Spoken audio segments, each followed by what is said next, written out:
안녕하세요. 워런 버핏처럼 매일 신문을 박전무 함께 읽으면서 투자의 고수가 됩시다. 웜의 신방하고 오늘 3월 14일 금요일 순서입니다. 드디어 또 금요일입니다. Thank God It's Friday, TGIF입니다.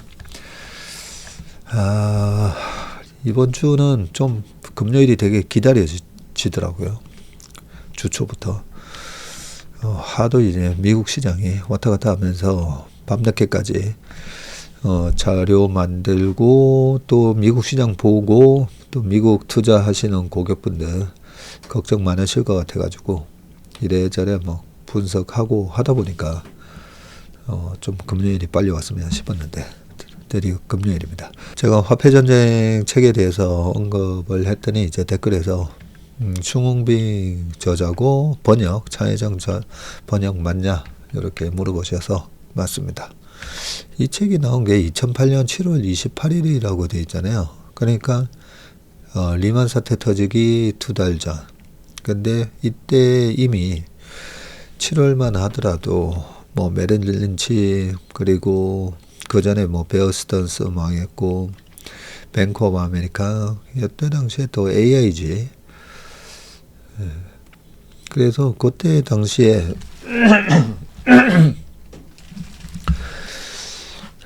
미국에서 이 리만 브라더스를 매각을 하려고 그래서 우리나라 산업은행에서 리만을 인수하는 것을 검토를 했다가 다행히 안 하길 다행이죠. 완전히 덤탱이 말 그대로 진짜 덤탱이 쓸 뻔했어요. 자, 그 화폐전쟁에 대해서는 한번 심심하실 때 한번 읽어보시면 좋습니다. 책 뭐라고 해놨나 한번 볼까요? 약 300년 동안 전 세계에서 일어난 중대 사건의 모든 배후에 존재한 국제금융 자본 세력의 그림자. 화폐전쟁은 전통적인 화폐 발전의 원리와 그 관계를 결정하는 메커니즘의 새로운 시각으로 도전을 하는데 18세기 이래 세계에서 일어난 굵직한 이 금융사건의 배후에 도사린 검은 손의 정체를 밝힌 후 그들의 전략 목적과 상투적인 수법까지 분석한다. 이 모든 것을 종합하여 금융대전의 공격 방향과 반격 방법을 알아본다. 저자는 21세기 세계를 지배할 결정권은 핵무기가 아닌 화폐라고 말하며 화폐를 통제하는 자가 모든 것을 지배한다는 관념을 증명을 했고요. 그리고 세계 최고의 부자는 빌 게이츠가 아니라 유대인 로스차일드 일가이다. 네, 사실 이 책을 보고 그 이후에 로스차일드라는 이 존재에 대해서 계속 생각을 해보면 빌 게이츠의 한 100배 될까요? 네, 그럴 것 같다. 뭐 이런 생각이 듭니다. 역대 미국 대통령들은 화폐 발행권을 둘러싼 이 국제금융 재벌의 음모로 인해 살해당했다. 라고 되어 있고요. 또한 이 2차 세계대전, 1차 세계대전도 마찬가지고요. 대공황, 일본의 잃어버린 10년, 아시아 금융위기, 반토막난 상하이 정시 등도 이 금융재벌의 득세와 관련 있다고 주장을 하고 있습니다. 읽다 보면 좀 무시무시해집니다. 그랬었나? 뭐 링컨 대통령이 암살된 거 뭐 등등 케네디 대통령도 마찬가지고 다 이 금융 로스차일드 화폐 전쟁의 하나의 그 화폐 전쟁의 일련의 다 모든 것들이 다 여기에 연관된 사건들이라는 거죠.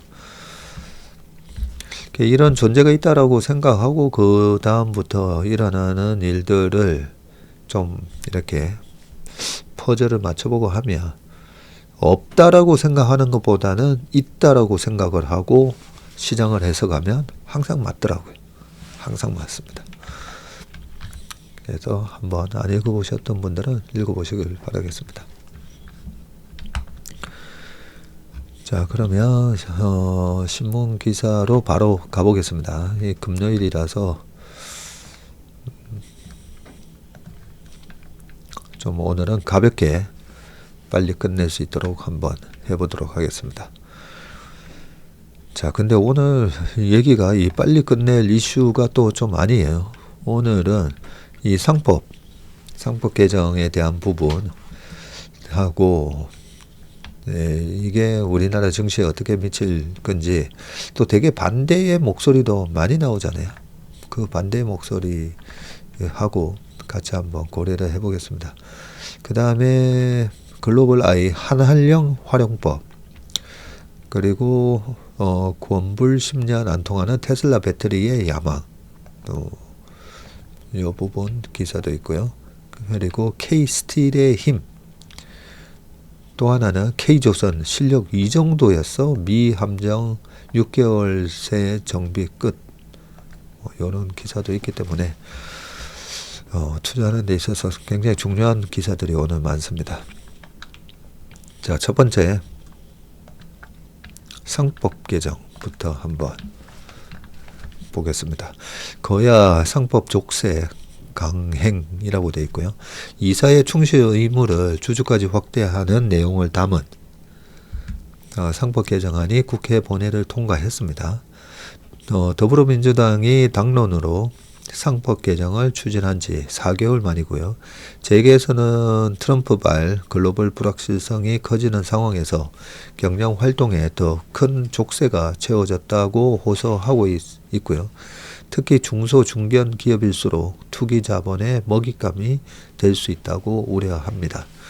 국회는 13일 오후 본회의를 열어서 상법 개정안을 재석 280인 중 찬성이 186명, 반대가 91명, 기권 3명으로 통과시켰고요. 야당 주도로 추진된 상법 개정안은 이사의 충실 의무 대상을 기존 회사에서 주주까지 확대하고 전자주총을 의무화하는 내용을 담고 있습니다. 기업 이사가 의사결정을 할 때 회사뿐 아니라 주주의 이익을 고려하도록 명문화하고 전자주총 의무화로 주주의 주총 참여율을 높이겠다는 취지고요. 야당은 한국 증시를 밸류업하기 위한 개정이라는 입장이고, 박희승 의원은 이날 법안 설명에서 코리아 디스카운트가 해소되고 외국인 투자자들의 신뢰를 높이는 계기가 되길 바란다고 했습니다. 하지만 이어진 찬반 토론에서 최은석 의원은 초보자들이 만든 위험한 탁상 공론의 결과물이라고 비판을 했고요. 장기적 기업 가치 상승부터 초단기 매매 차익 극대화까지 각 주주는 서로 다른 이해관계를 가진다면서 모든 주주를 만족하게 하는 기업의 혁신은 불가능할 것이라고 했습니다. 오랜 슬떡에도 거야 주도의 국회가 상법을 통과시키자 재계는 일제히 반발을 하고 있는데, 한국경제인협회는 이사 충실 의무 대상이 주주로 확대되면 경영 판단 과정에서 불이익을 주장하는 주주들의 소송 남발로 인수합병, 대규모 투자 등이 차질을 빚어서 기업의 장기적 발전이 저해할 수밖에 없다. 행동주의 펀드들의 과도한 배당 요구, 경영 개입, 단기적 이익 추구 행위 등이 빈번하게 되어서 기업들이 온전히 경영에 전념하기가 사실상 불가능해질 것이라고 밝혔습니다. 주가 떨어졌다는 이유로 경영진들 소송에 시달릴 수도 쭉 되어 있는데요. 상법 개정은 우리 기업들을 투기 자본의 먹잇감으로 내모나 기업의 경쟁력을 저하함으로써 국가 경제의 밸류다운을 불러일으킬 것이라고 했고요.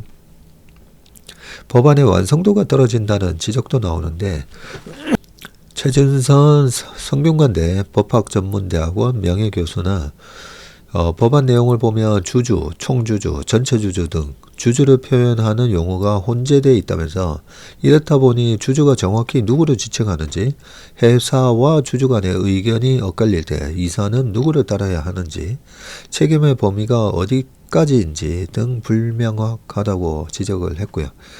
이날 국회 찬반 토론에서 유상범 의원도 총주주의 이익 위반을 판단할 구체적 기준이 없음에도 이사들을 민형사 소추의 위험에 노출하는 것이라고 말했습니다.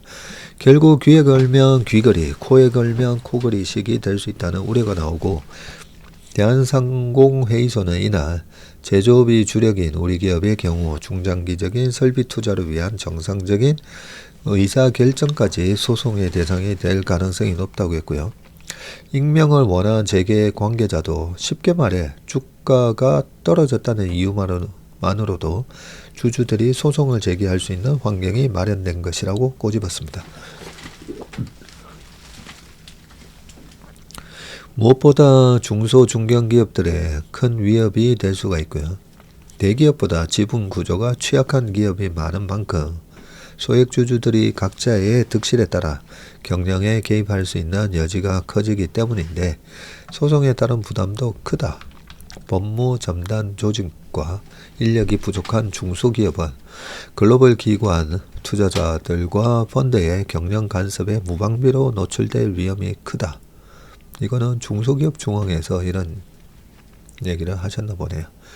또 해외에서 이사의 경영상 판단에 대한 면책 규정을 두는 것과 달리 한국 상법 개정안은 이 같은 방어권이 없다는 점도 문제로 꼽히는데 최 교수는 미국 등에서는 주주총회와 이사회를 거치며 충분히 정보를 제공했으며 이사의 개인적인 이해관계 없이 경영상 판단을 했다며 면책된다는 명확한 규정이 있다면서 개정된 상법에는 경영판단 원칙에 대한 논의가 없다는 게 문제라고 말을 했습니다. 정부 여당은 상법 개정 대신에 자본시장법 개정을 추진해 왔었는데 재계도 자본시장법을 개정하며 부작용을 최소화하면서 소액주주를 보호할 수 있다고 본다. 국회 정무위원회 소속 윤한홍 의원이 대표 발의한 자본시장법 개정안은 상장회사의 합병 분할 시 주주이익 보호 의무를 부여하는 것이 골자인데 이사회가 합병 분할 등의 목적과 기대 효과, 가액의 적정성 등에 대한 의견서를 공시해야 하고 기업의 실질 가치를 반영한 공정한 가액을 외부 평가 기관을 통해 받도록 했고요.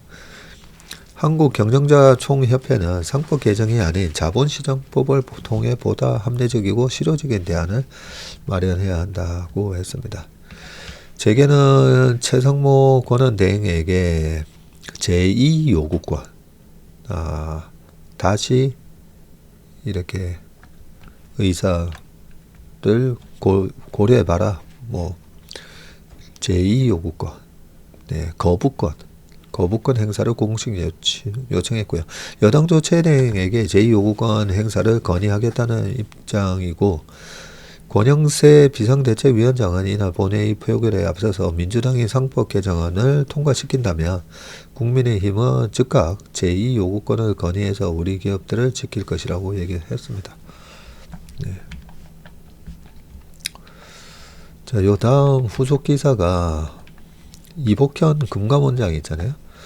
이복현 금감원장은 또 다르게 얘기를 하고 있습니다. 상법 거부권 직 걸고 막겠다라고 했습니다. 자, 금감원장이신 이복현 원장은 반대 목소리를 내고 계시죠. 한번 볼게요. 이복현 금융감독원장이 13일 국회를 통과한 상법 개정안을 두고 거부권을 행사하며 직을 걸고서라도 반대하겠다. 상법 개정에 부정적이었던 이 원장의 이전 입장과는 차이가 좀 있는데 이 원장의 오락가락 발언에 여당은 비판의 목소리를 냈다고 하는데 이날 이 원장은 기업 주주 상생의 가버넌스 구축을 위한 열린 토론 직후 기자들을 만나서 주주가치 제고 노력을 다시 원점으로 돌리는 의사결정을 한다는 건 저는 도저히 수용할 수 없다면서 이같이 밝혔고요. 이어 어떤 안도 부작용이 있을 수밖에 없는데 그 부작용을 줄이는 방향을 고민해야 할 때지 거부권 행사로 다시 원점으로 돌리다는 아니다라고 설명을 했습니다.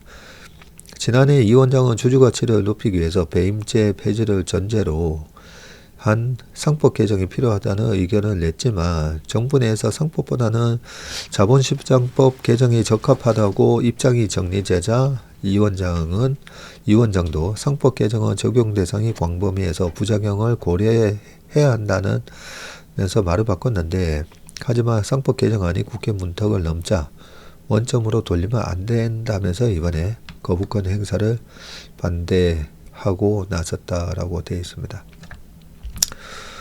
자, 권성동 국민의힘 원내대표는 국무위원도 아닌 금감원장이 소관 법률이 아닌 것에 대해 그렇게 발언하는 건 적절하지 않다. 뭐 이런 식으로 좀 뭐 비판을 했고요. 익명을 요구한 정부 관계자는 설사 사퇴도 임기가 3개월 남은 시점에 무슨 의미가 있는지 모르겠다. 뭐 이런 얘기를 했다고 합니다. 자, 다시 이 상법 개정으로 뭐 대단한 피해가 있을 거다. 뭐 이런 얘기를 많이들 하셨잖아요. 근데 여러 번 말씀드리지만 1994년인가 5년에 94년 5년 4년이었던 것 같기도 한데 94년 그 김영삼 대통령 시절에 우리가 금융실명제를 전격적으로 단행을 했거든요. 이 말고도 뭐 여러 가지가 있죠. 우리가 반드시 이 금융이 투명하고 금융이 글로벌 스탠다드에 맞는 수준으로 올라가기 위해서 당연히 해야 되는 것들이 있잖아요. 당연히 해야 되는 것들. 근데 금융실명제도 그 전에 여러 가지 논의가 있었지만 워낙 이제 뭐 숨겨준 자금부터 해서 뭐 많다 보니까 그런 부분에 저항이 거세다가 김영삼 대통령 재임 초기 시절에 바로 그걸 해버렸죠. 네. 기습적으로 단행을 하면서 그러고 나서 그게 뭐 충격을 주니 해서 주식시장도 그때 좀 빠졌어요. 첫날. 빠졌지만 나중에 이제 다 올라가고 우리가 지금 미국 같은 경우에는 디톡싱 한다고 그러잖아요. 예, 정말 트럼프 대통령의 그 의회 발언을 들어보면 뭐 360살 된 분 한 분, 260살, 뭐 160살 이렇게 된 분들이 뭐 몇십만 명이 아직까지 생존해 있는 걸로. 그러면서 그 관련된 뭐 연금이라든지 이런 걸 막 타갈 거 아닙니까, 그죠? 그 우리가 좀 이렇게 긁어내야 될 그런 암덩어리라든지 반드시 우리가 제거해야 될 그런 요소들은 약간의 저항이라든지 고통이 있더라도 해야 되는데 이 상법 개정에서 주주 가치에 대한 부분 있잖아요. 뭐 아까 뭐 전체 주주, 무슨 주주 뭐 이런 얘기 있는데 한 주를 가진 주주랑 만 주를 가진 주주나 그 한 주 가치에 대해서는 똑같아야 되는 거죠. 근데 내가 이 회사에 있어서 좀 더 많은 권리를 갖고 싶겠다 하면 10만 주, 100만 주, 1000만 주 이렇게 다 사면서 이 회사는 내 마음대로 컨트롤하고 싶다 하면 100% 다 주식 사면 됩니다. 100% 다. 그래서 상장 폐지시켜야 돼요. 상장 폐지해서 그런데 실제로 상장 폐지하는 기업들이 있습니다. 왜 하냐면요. 소액 주주들이 어떤 피해를 보지 않기 위해서 여러 가지 공시 제도를 두고 있잖아요. 왜냐하면 상장을 했으니까. 퍼블릭 했으니까. 그런데 지금까지도 상장회사인 경우에 이 소액 주주가 어떻게 같은 이 기업의 주인 레벨로 대우를 해줘야 되는 거지? 그런 게 아직까지는 우리 주식시장에 뿌리 박혀 있다는 거죠. 그리고 소액 주주에 대해서도 나 신경 쓴다고 함에도 불구하고 어떤 의사결정을 내렸을 때 소위 말해서 물적 분할 같은 거 있잖아요. 물적 분할해서 재상장하는 거. 아직까지도 이번에 LS 회장님이 그거 왜 투자 받으려면 뭐 그렇게 해야 되는 거 아니야? 기업 키우려면 그렇게 해야 되는 거 아니야? 그렇게 말씀하시잖아요. 그러면 그게 최선의 선택이냐? 물적 분할 후에 자회사를 재상장하는 게 최선의 선택이냐? 최선의 선택 아니에요. 인적 분할하면 돼요. 회사를 갖다가 뭐 물적 분할하고 인적 분할 아직 잘 모르시는 분들이 계시니까 LG 화학을 예를 들면 케미칼 부문, 그 다음에 2차 전지 배터리 부문 이렇게 회사를 수평으로 쪼개는 거예요. 수평으로 쪼개게 되면 기존의 주주는 LG화학 주주는 LG화학 케미칼 주식도 갖게 되고 LG화학 배터리 부문 LG엔솔도 갖게 되는 거예요. 그러면 그 주주가 분할이 되면서 시장은 빠르게 평가하죠. 배터리, 케미칼은, 범용 케미칼 이런 게 중국에 대한 견제도 많고 하니까 배터리 하나만 나는 투자하고 싶었는데 하는 투자자 입장에서는, LG화학 케미칼 다 팔아버리고 요쪽 더 사면 되잖아요. 그리고 기존에 이 주식을 갖고 있었기 때문에 LG엔솔이 인적 분할을 했어도 이 LG엔솔은 시총이 140조 갔을 거예요. 그러면 기존의 주주가 전혀 피해를 안 보잖아요. 자, 그러고 근데 투자를 받아야 되는데 좀 인적 분할해서 이 LG엔솔 인적 분할된 이 LG엔솔로 증자하면 돼요. 그러면 시총이 140조 같잖아요. 자, 그러면 100조라고 치고 100조에서 그때 땡긴 자금이 10조 정도 되거든요. 10% 유정하면 돼요. 근데 오늘 SDI가 유정한다고 해서 주가 빠지잖아요. 지금은 돈을 더 태워서 지금 더 출자해서 배터리 사업에다가 지금 투자하는 게 맞나? 예, 그럴 경우에는 스트레스를 주면서 주가가 빠져요. 근데 4년 전에는 배터리 K 배터리 엄청 유망하고 중국의 그런 아직까지 위협적인 존재에 대해서 투자자들이 인식을 못하면서 캐파를 증설. 왜냐하면 앞으로 전기차의 성장 이런 거 성장 스토리 다 아시잖아요. 그런 걸로 10% 유상 증자 주주들이 환호하면서 증자해 주죠. 다른 사람 돈 받지 마. 제3자 배정하지 마. 나는 이 배터리를 보고 그동안에 오랫동안 투자해왔던 주주니까 제3자 하지 말고 그냥 주주 대상으로 유증해. 그게 작년이나 재작년에 보면 그 성장 기업인 경우에 유정 발표하면 캐파 증설로 유정 자금 어디 쓸 건데 캐파 증설 환호했잖아요. 그래서 예전에 2017년 요때도 2차 전지가 많이 올라갈 때 그때는 동박이 약간 쇼티지였기 때문에 일진 머티리얼 같은 회사가 캐파 확장을 하기 위해서 그때도 유정했었어요. 근데 유정 투자자들은 환호하면서 주가 올랐어요. 자, 그렇게 인적 분할해서 얼마든지 유정해도 되는 거거든요. 근데 왜 안 하느냐? 그 주주 중에 LG화학을 요렇게 쪼갰다고 했을 때 요 위에 주주 중에 대주주가 누구였죠? 주 LG잖아요. 주 LG가 33.4%를 두고 있으니까 요렇게 쪼개도 이 LG엔솔의 대주주는 주 LG예요. 인적 분할을 했다고 하면. 근데 주 LG는 돈 태우기 싫거든요. 캐파 증설하는데 또 내가 거기 10조 하면 내가 그 LG엔솔의 33.4% 주주니까 3조 3천억을 10조에 33%니까 그죠? 3조 3천억 돈을 내기가 싫거든요.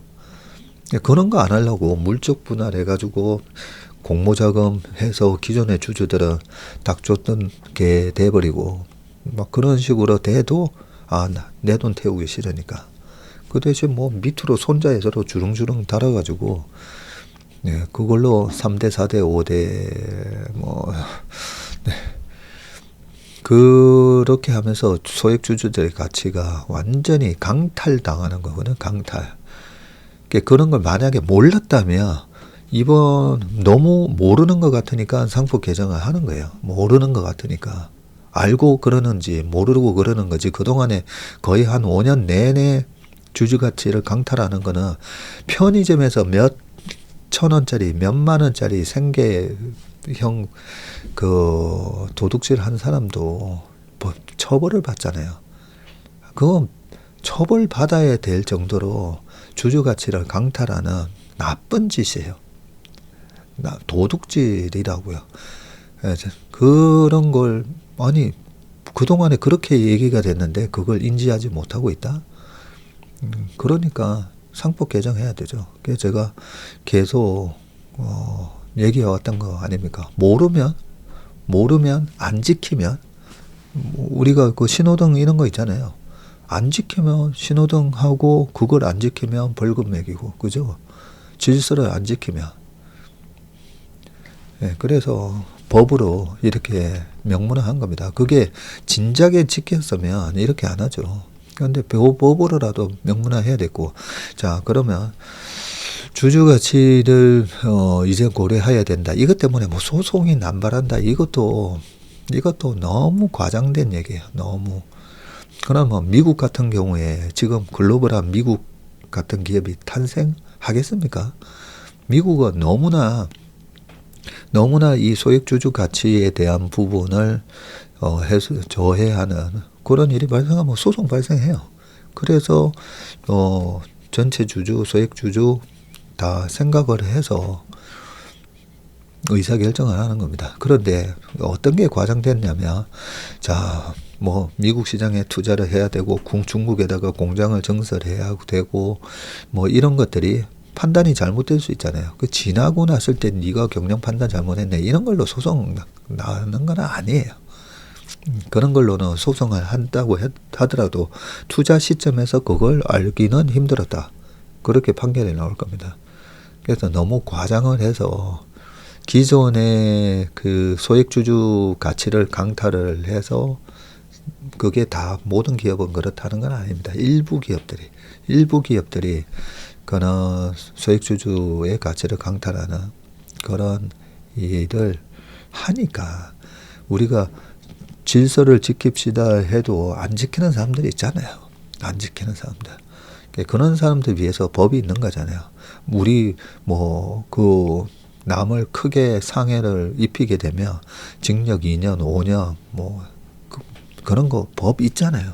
그게 안 지키는 사람들을 위해서 그렇게 강력한 법을 만들어 놓는 거잖아요. 안 지키는 사람들 위해서. 그래서 이게 솔직히 언론들은 광고를 받아야 되니까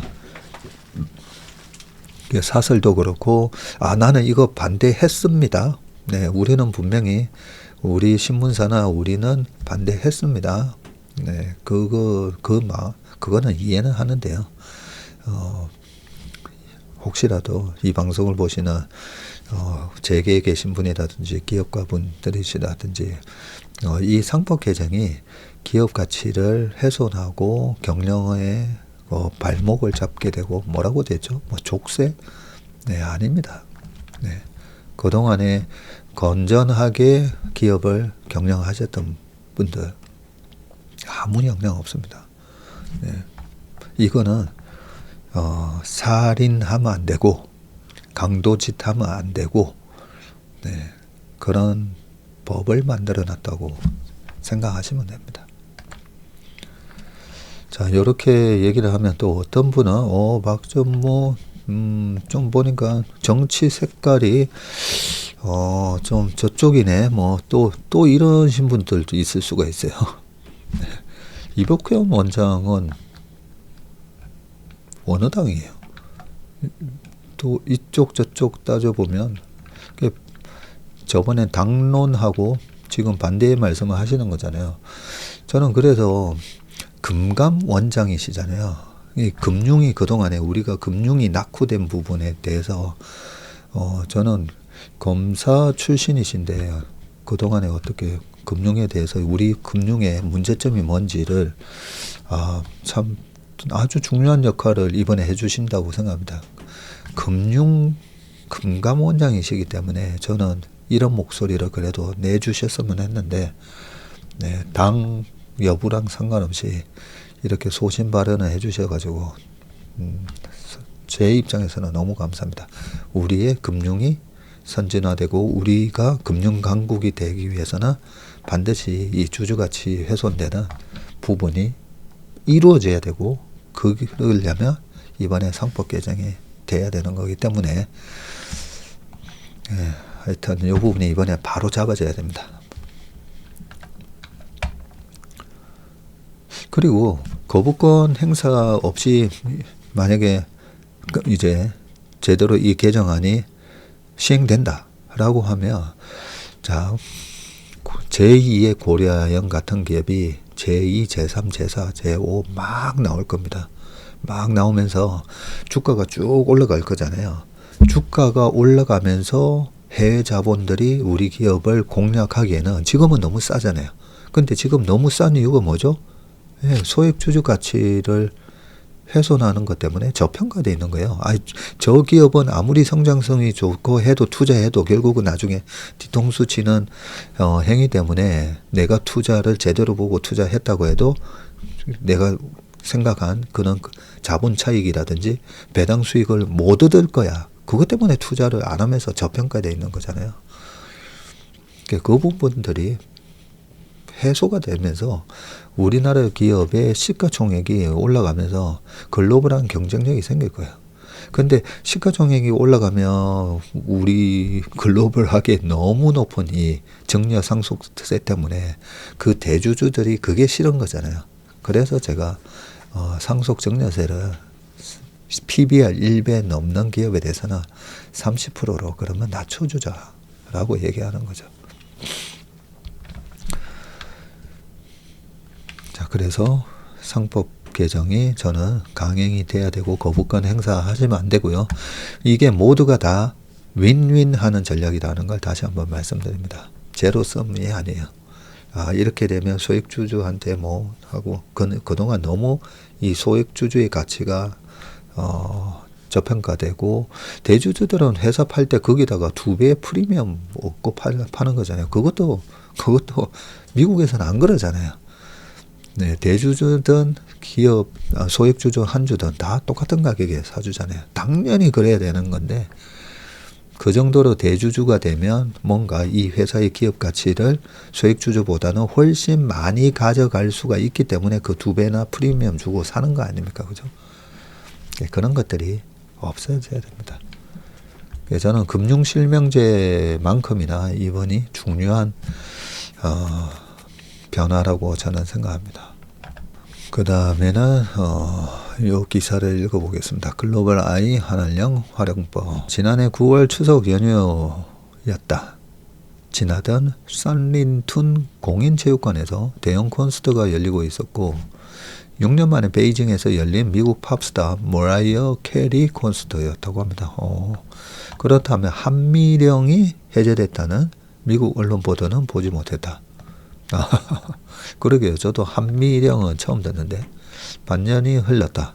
중국이 먼저 문화산업 개방을 말한다. 5일 리창 총리가 외국인 투자를 적극적으로 권장하겠다고 하며 인터넷과 문화 등 분야의 질서 있는 개방을 추진하겠다고 했고요. 유튜브, 페이스북, 카카오톡 등을 꽁꽁 틀어 막은 중국이 문화를 인터넷과 함께 개방하겠다고 하는데 수위는 짐작할 만하다. 이거네요. 베이징 산리툰의 한 건물.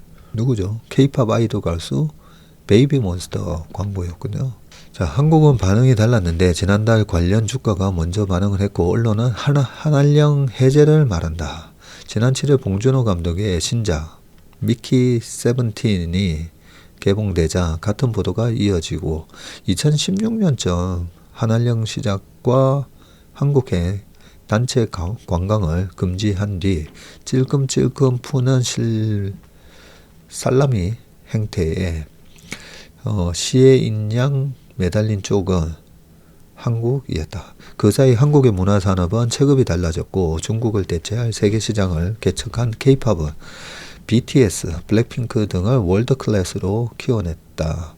드라마도 비슷한데 K-드라마는 중국이 금지한 넷플릭스가 세계 OTT 시장을 석권하는데 일조했고 세계 81억 인구에서 중국을 제외한 67억 시장을 풍미했다. 중국 시청자도 어둠의 경로를 찾아 즐겼는데 한알령이 빚어낸 중국을 넘어 즉 비욘드 차이나 현상이다. 이제 중국에서 실리를 되찾을 때다. 그 사이 중국 문화시장도 정치, 경제, 사회적으로 크게 변했고 한알령 이전에 한국 드라마 제작사의 캐시카우였던 중국 OTT는 빈사 상태가 됐다. 플랫폼 경제 규제와 숏폼 위주로 재편된 시장 탓이다. 드라마 팔로가 쪼그라들었는데 영화는 애국주의 영화만 흥행이 허용된다. 영상 콘텐츠가 PPL 매출까지 끌어올리던 선순환 시대는 지나갔다.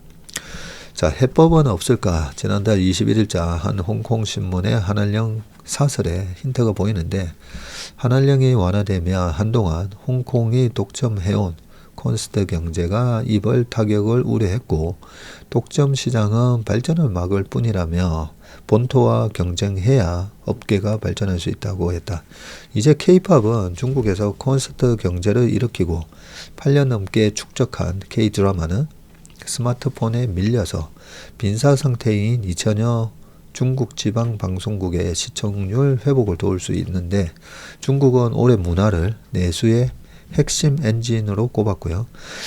검증된 K-팝과 K-드라마 조합으로 중국 1에서 3선 도시의 내수를 돕는다면 한중 모두 윈윈이 될 수 있다.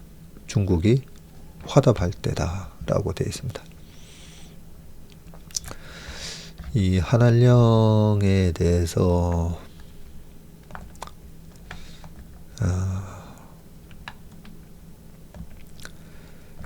이 부분도 우리가 좀 잘못 알고 있는 부분이 있는데요. 그거는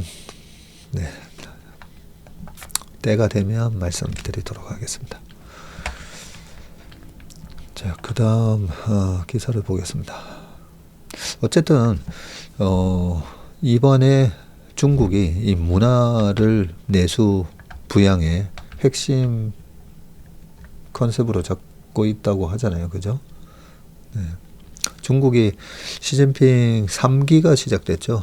네, 3기가 시작되면서 러시아의 푸틴처럼 장기 독재로 가는 그림 속에 인민들이 시주석 덕분에 뭔가 더 좋아져야 되잖아. 좋아졌다라는 걸 느끼게 하는 거에 제일 좋은 게 우리나라는 80년대에 스포츠 3S라고 했잖아요. 3S. 네, 스포츠, 스크린 영화죠. 그리고 섹스. 이렇게 세 개 3S 정책을 썼다고 되어 있습니다. 그걸 좀 심하게 얘기하면 우민화 정책이었다라고도 하는데, 마찬가지죠. 의식화가 되면 안 되고 우민화가 돼야 되다 보니까 이렇게 문화로 띄우기. 근데 띄우기 가장 좋은 게 지금 우리 한류 문화잖아요. 한류 문화가 또 우민화 이렇게 하니까 좀 뭔가 좀 연결이 좀 잘못된 것 같은데, 하여튼 중국의 인민들이 말 그대로 엔터테인먼트죠. 즐기기 위해서는 우리 한류 문화만큼 좋은 게 없죠. 네, 그래서 예전에는 2016년 전에는 요커들이 우리나라에 2016년도에 800만 명 들어올 때 많이 들어왔는데, 지금은 우리나라 정치적 상황 때문에 한국으로 보내는 거를 중국 정부가 좋아하지는 않습니다.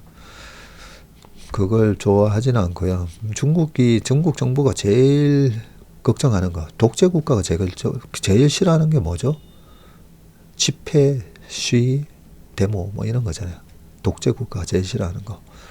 그래서 싱가포르 같은 경우에도 제가 잘 사는 독재 국가라고 예전에 한번 그런 적이 있는데, 집회, 시위 못합니다. 싱가포르도. 중국에서 없잖아요. 우리나라처럼 촛불 들고 이런 거 없잖아요. 그래서 아까 제가 다음에 말씀드린다고 했는데, 한알령 한국 가서 촛불 시위 이런 걸 보지 말라는 겁니다. 핵심은 사드 보복이라는 걸로 얘기를 하고 있지만, 실질적으로는 대통령도 끌어내릴 수 있는 그런 시위를 하는 걸 보지 말라는 거죠. 어떻게 하다가 쇼츠 이런 거 보다 보니까 이제 만나러 갑니다. 이만갑인가요? 그 탈북하신 분들 나와서 하는 거에 어떤 분이 그런 얘기를 했더라고요. 한국으로 탈출해야 되겠다라고 생각을 했던 이유가, 한국의 드라마를 보는데 거기서 장동건 씨가 실연을 당해서 그 실연의 아픔으로 나 미국 간다 하면서, 그러면서 미국을 갔다는 거예요. 그 드라마를 보면서 깜짝 놀랐다는 거예요. 아니 어떻게 정부 허가를 받지 않고 저렇게 마음대로 그냥 나라를 떠나서 미국을 가고 어떻게 저게 가능하지? 그게 이 세뇌되어 있었던 이 어떤 천정을 뚫어버리는 거잖아요. 어떻게 보면 중국의 그동안의 옛날 영화부터 보면 영웅 해가지고 이영걸 씨가 나와서 이 진시황을 살해하러 갔다가 그 진시황이 딱 내가 왜 그렇게 공포 정치를 한 줄 알아? 이 나라를 하나로 통일시키기 위한 거야 하면서 통일 대업의 어떤 그걸 얘기하니까 이영걸이 진시황의 목을 벨 수도 있었음에도 불구하고 칼을 젓고 돌아갑니다. 돌아가는 등 뒤에다가 화살 수천 발이 날라오면서 끝나죠. 그런 영화도 모두가 다 그래 국가 원차이나를 위해서는 개인은 희생이 돼야 되고 원차이나를 위해서 그동안에 일어나는 수많은 공포스러운 그런 게 다 합리화 그걸 다 감내해야 돼. 이런 걸 세뇌시키는 영화였거든요. 그런데 바로 옆에 있는 K-팝, K-드라마를 K-컬처를 누리기 위해서 오는 요커들이 한국은 시위를 하면서 대통령을 하야시킬 수도 있고 저렇게 탄핵시킬 수도 있고 이걸 보게 하면 안 된다라는 게 중국 고위 공무원이 한 얘기입니다. 고위 공무원이 몰래 해준 얘기입니다. 자, 이거 뭐 이번에는 삼천포가 아니라 어디 중국까지 갔다 왔네요. 이 부분을 좀 이해를 해야 되고요. 그렇다면 이번에 중국의 지금 내수 부양을 위해서 이 문화 정책에 문화와 인터넷을 함께 개발한다라고 했을 때 중국에 가서 하는 거는 많이 풀릴 겁니다. 많이 풀리는데 우리나라의 정치 상황이 어떤 것에 따라서 한국으로 들어오는 요커는 좀 이렇게 변수가 있을 수 있다. 이렇게 보시면 될 것 같습니다. 자, 그 다음 기사 보겠습니다. 박철환의 마켓나우. 곤불 10년 안 통하는 테슬라 배터리의 야마. 이 AI가 너무 발달하면 딥시크나 이런 게 너무 발달하면 이 한국에서 제가 이런 말 하는 것까지 다 이게 트랜슬레이션 돼서 박세익이라는 사람은 굉장히 반중 정서를 갖고 있고 막 이런 식으로 또 돼서 나중에 중국에 있는 저희 형님 댁 방문을 할 때 이거 공안한테 입국 거절당하지 않을까 그런 걱정도 살짝 듭니다. 자, 곤불 10년 안 통하는 테슬라 배터리의 야마. 10년이면 강산도 변한다. 곤불 10년 같은 말은 10년 단위의 중요성을 일깨우는데 그렇다면 5년은 무슨 의미일까? 일단 5년은 10년의 중간 점검을 요구한다. 5년 전 배터리 전기차 시장이 본격적으로 확대되면서 자동차 제작사들은 배터리를 자체 개발 생산하는 배터리 내재화 전략을 경쟁적으로 발표했고 자율주행 휴머노이드 분야를 선도하지만 배터리 제조사이기도 한 테슬라는 2020년 9월 22일 배터리 데이에서 4680 배터리를 비롯한 혁신 비전을 공개했다. 이때 9월달만 하더라도 이때 21년까지 테슬라가 또 최고의 주도주였었죠. 이때 4680은 직경 46mm, 높이는 80mm의 중대형 원통형 모습을 하고 있고 그날 테슬라는 또한 연간 1TWh 규모의 배터리 셀 생산을 목표로 하는 이 테라 팩토리 개념을 제시를 했습니다. 자, 반응은 회의적이었다. 많은 전문가가 테슬라의 비전을 현실성 없는 망상이라고 혹평했고 특히 기대를 모았던 100만 마일 배터리 기술의 발표가 불발돼 행사 당일 테슬라 주가는 약 10% 하락으로 마감을 했다. 테슬라에 대한 의구심이 시장을 지배했다. 그때 요 배터리 데이 하고 나서 보통 그 전에 오르고 실제로 그런 행사하면 항상 주가 빠지잖아요. 5년 동안 테슬라는 세계 탑 7, 탑 7위권 글로벌 배터리 제조사로 발돋움했고 여전히 테슬라를 사기로 모는 비판도 있지만 단일 폼팩터로 글로벌 시장에서 두각을 나타낸 사례는 4680이 유일하다. 기술 혁신에 더해서 실행력과 비전을 입증한 결과다.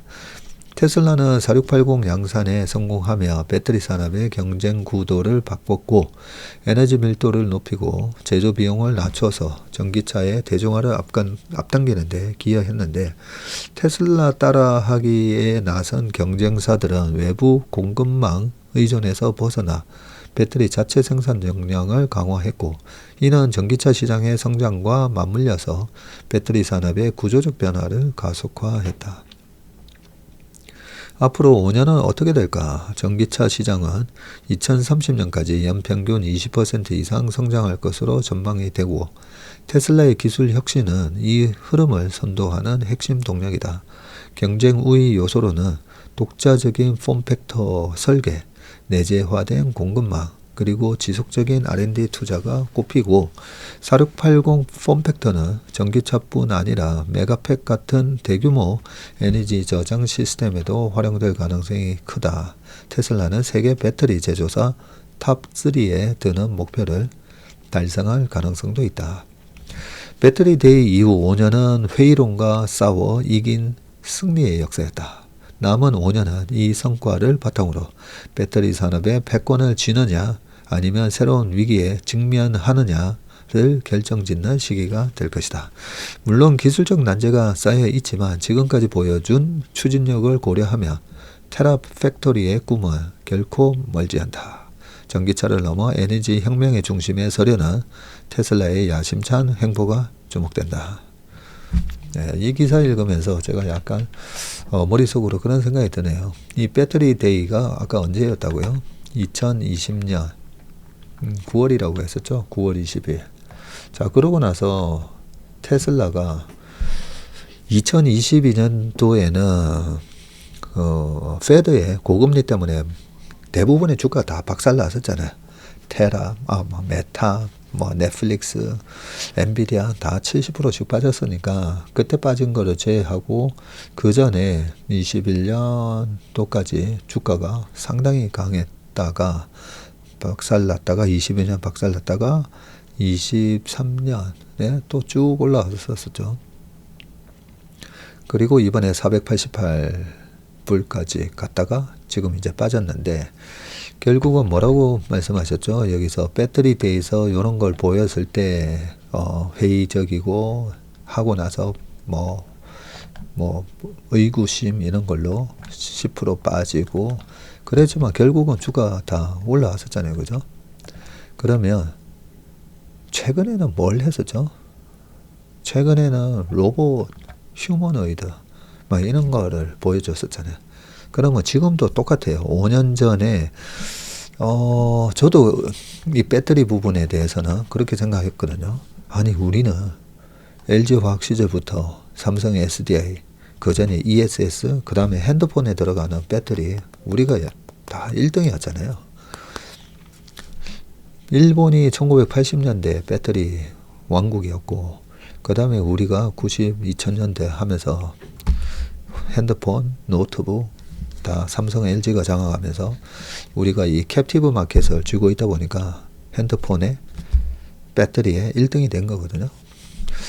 그 기술을 가지고 왔는데 아니 지금 4680이니 이런 거 해가지고 기가 팩토리 이런 걸 하겠다 하는 게 지금 로봇을 한다라고 하는 것보다는 훨씬 더 현실성이 없어 보였어요. 저는 없어 보였는데 그동안은 승리의 역사였다잖아요. 지난 5년은 회의론과 싸워 이기는 승리의 역사였다. 그래서 지금부터 앞으로 5년은 최근에 테슬라가 시연했다. 그는 휴머노이드 로봇, 사이버 트럭, 그리고 로봇 택시 이제 곧 나올 거죠. 그런 부분이 될까 이런 걸로 막 주가가 요동치는데, 앞으로는 또 그런 회의론과 싸워서 이기는 승리의 역사가 저는 이 19년까지 되지 않을까, 그런 생각을 낙관적으로 저는 해봅니다. 왜냐하면 저는 낙관주의라서. 박전무 너무 낙관적으로 보는 거 아니야. 종목에 대해서는 좀 약간 저는 되게 보수적으로 보거든요. 보수적으로 보는데, 이 종목을 볼 때는 그 CEO의 밸류가 되게 중요하거든요. 그래서 CEO의 밸류랑 그동안에 해왔던, 앨런 머스크가 보여줬던 한 15년 동안에 그동안에 난관을 돌파해왔던 그 능력, 이런 걸 봤을 때는 앞으로 5년도 승리의 역사가 될 것 같다. 저는 그렇게 낙관적으로 생각합니다. 그 다음에 배구진의 돈의 세계, K스틸의 힘. 에펠타워 무엇으로 만들어졌지? 이 무릎에 강철이라고 답하기 쉽다. 정답은 연철이다. 철기 시대가 열린 이후 철은 거듭 진화했고, 해면철 이후 선철과 연철, 강철 순서로 발달했다. 그래요? 해면철 이런 거 잘 모르는데 저는. 자, 연철 정년법은 18세기 말 영국에서 발명됐고요. 연철은 두드리거나 압착해서 가공하기 위해 쉽고, 에펠탑은 모양이 다양한 철제 부품을 먼저 제작한 뒤 옮겨와서 리벳으로 조립해서 세워졌고, 그래서 연철이 소재로 선택됐다고 합니다. 강철 정년법도 영국이 19세기 중반에 개발을 했고요.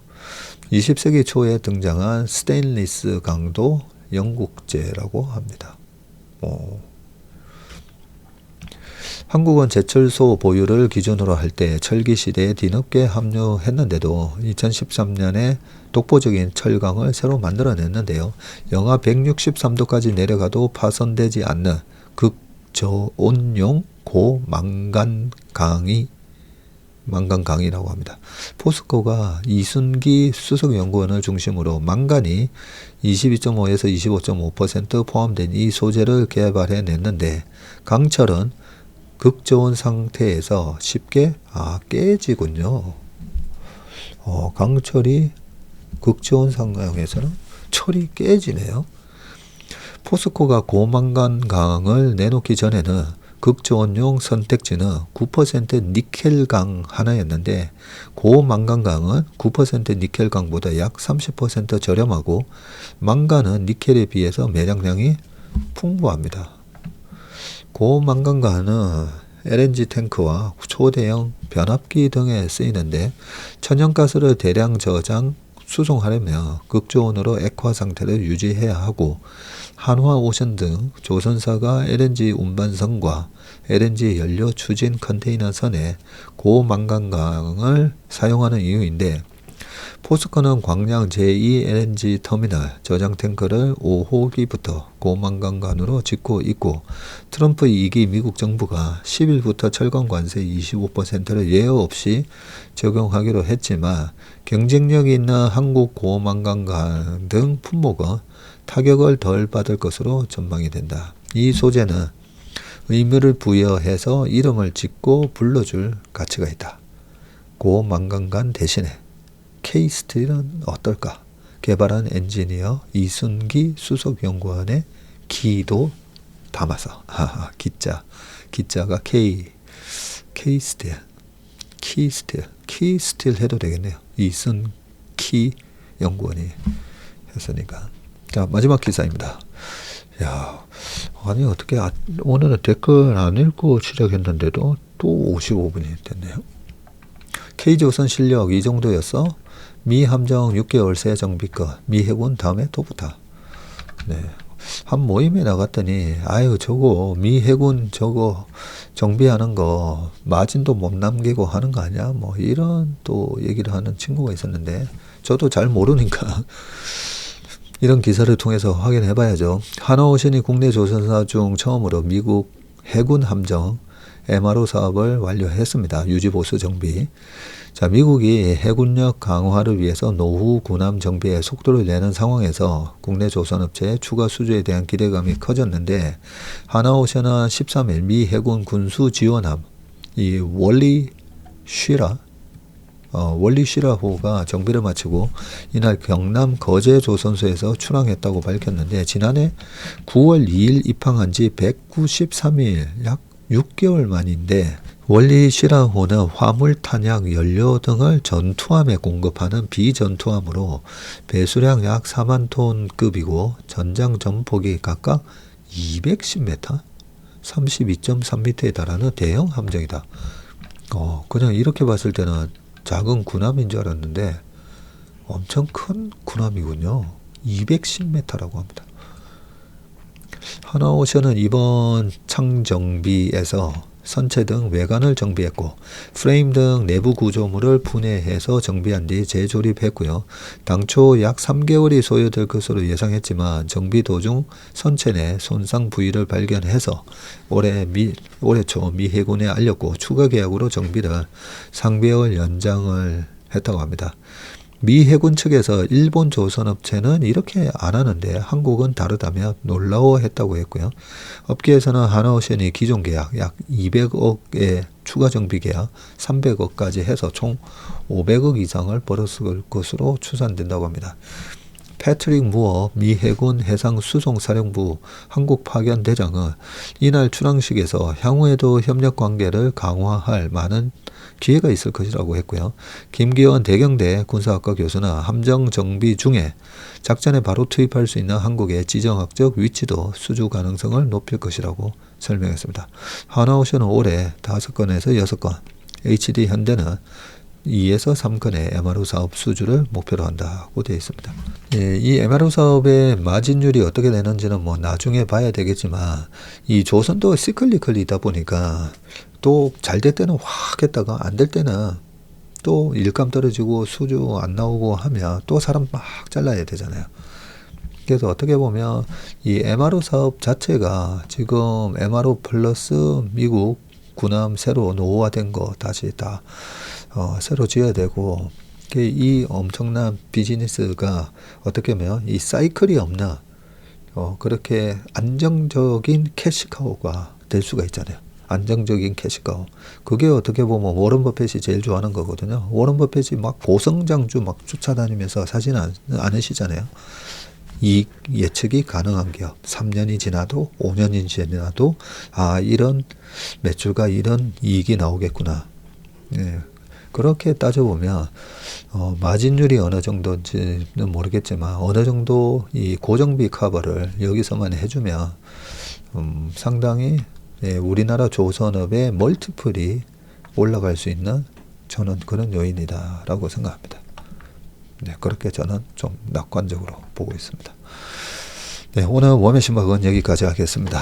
행복하고 사랑과 평화가 넘치는 그런 주말 되시길 바라겠습니다. 고맙습니다.